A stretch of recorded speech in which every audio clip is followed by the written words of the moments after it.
My last post was a video introducing 4 fish I'm very, very excited about. Gave some information on the tank, fish. They were the Geophagus Altifrons, and they're currently in quarantine outside of one, which is in a separate quarantine as of today. Pictures on your screen shows that fish, and I'm sure if you're looking at the pictures closely enough, you probably understand why.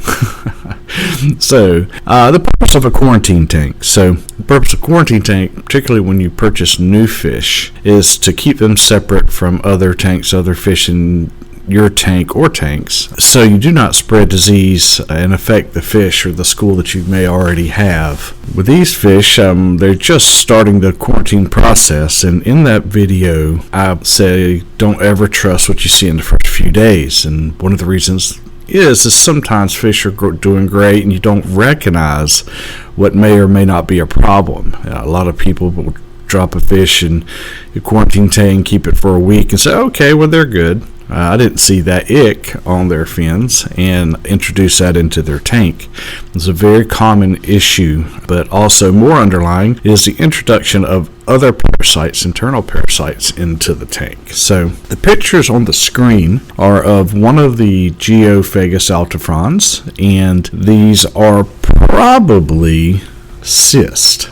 I am not sure though. I have a rainbow that has several spots. It is a female rainbow, and you can see several spots similar to these that she has that have never grown, never changed, never caused a problem. I've always monitored those spots on her, but they've always concerned me. However, as you can see in these pictures, this little guy has multiple throughout his body, and that's what's concerning me. Is I don't know if these things are cysts, and I don't know if they are they benign, or are these possibly some sort of internal parasites that's embedded itself into the body of the fish and is multiplying. And if you're familiar with internal parasites, they often have multiple stages of their life cycle, which can cause them to become free swimming and move from fish to fish, and that's how their life cycle runs. And I don't want to risk it. So this little guy in this video has been removed and put into a separate quarantine tank. We could not risk, if the other fish are not infected, if it is something they would be, we couldn't risk it.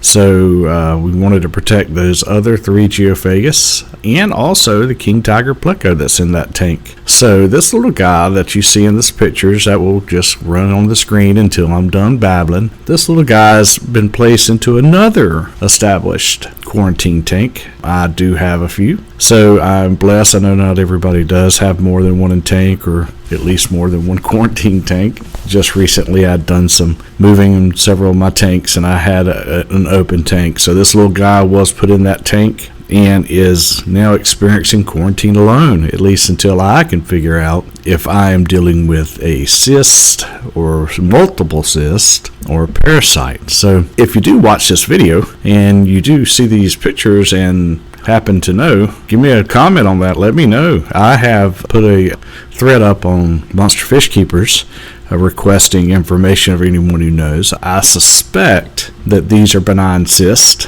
but I don't know. After all, I am not a fish oncologist by any means.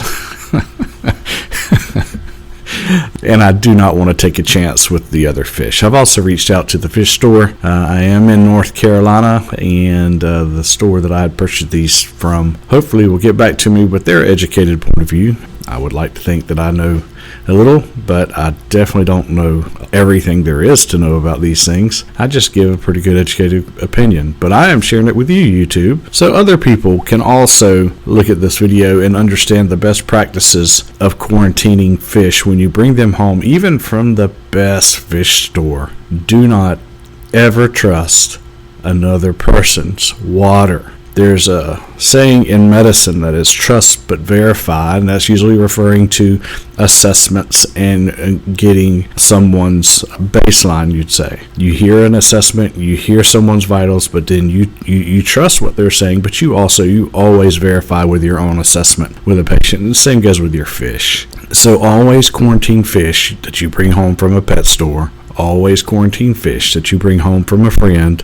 Always quarantine fish if you can absolutely do it. If you can't, I understand. Not everybody has multiple tank syndrome to the level that I have it, but it is the best practice. If you cannot quarantine your fish, you may want to think about purchasing a small tank or finding a small tank from, Craigslist or maybe Goodwill or something of that nature, or even get you a tote from, the dollar store.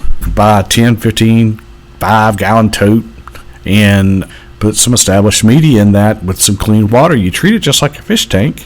Allow your fish to stand there for a little while. Monitor your fish. That way it gives you an opportunity to treat them. And the tried and true treatment for many of the fish, usually most people would some form of a treatment that would consist of a antiparasitic treatment such as General Cure, a ick treatment such as IckX, and another type of treatment for gill flukes and also parasites is Pro that people use. But there's nothing that should replace a little bit of observation.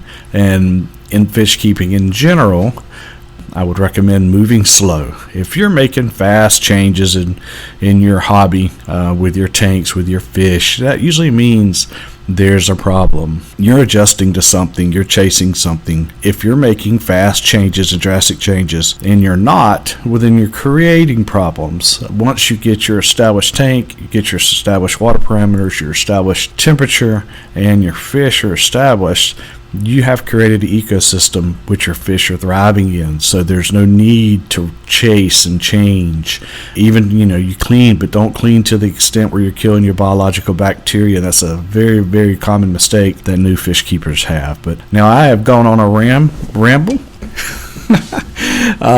Give me some feedback if anybody ever sees this video, and let me know what you think this could be. I think I'm dealing with a bunch of cysts that could possibly be benign and harmless. However, I do not know that, and I'm not really willing to risk it. So my plan of action is to continue with this quarantine, and if the fish store will take them back, that I will return this little guy, even if I'm pretty sure it's their benign cyst. Those benign cysts will always be there, and even though the fish will grow and even though the fish will color up nicely, they will always be somewhat visible in this type of fish. So if they will allow me to switch him out, I will. If they will not, well, I'm sure you will see this little guy later on, because I plan on putting him on camera again. So have a good one, YouTube.